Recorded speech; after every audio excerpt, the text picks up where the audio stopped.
જય ભીમ। આજરોજ ભીમ આર્મી ભારત એકતા મિશનની અમદાવાદ ખાતે સર્કિટ હાઉસમાં સમીક્ષા બેઠક રાખવામાં આવી હતી, જેમાં જિલ્લાના અધ્યક્ષો, તાલુકા અધ્યક્ષ, પ્રદેશના ઉપાધ્યક્ષ, મંત્રી તમામ ચર્ચા થઈ। તો આગામી ભીમ આર્મીનો બહુ મોટો કાર્યક્રમ પણ થવાનો છે, જેમાં ચંદ્રશેખરભાઈ અને વિનયજીને બોલાવવાના છે અને એક ભીમ આર્મીનો બહુ મોટો કાર્યક્રમ થવા જઈ રહ્યો છે, તેના માટે પણ ચર્ચા થઈ।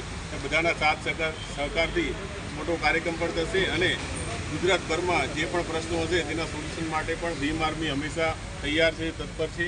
કોઈ પણ ગુજરાતમાં કોઈ પણ જિલ્લે, કોઈ પણ ગામડે, કોઈ પણ તાલુકે ગમે ત્યાં કોઈ પણ તકલીફ હોય તો ભીમ આર્મીને ચોક્કસ યાદ કરજો। ભીમ આર્મી હંમેશા તમારી સાથે છે। જય ભીમ, જય સંવિધાન, જય મંડળ, જય જોહર।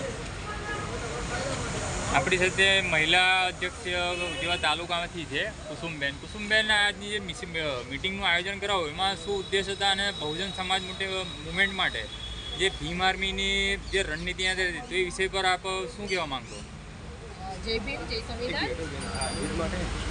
તમે વાંધો નહીં તમે ચાલુ છોડો ને, ચાલુ કરો। જય ભીમ, જય સંવિધાન। ભીમ આર્મી એક મિનિટ બ્રધર યાર મને ખબર છે હું કરી લેતો આ ન્યૂઝ માટે। જય ભીમ, જય સંવિધાન।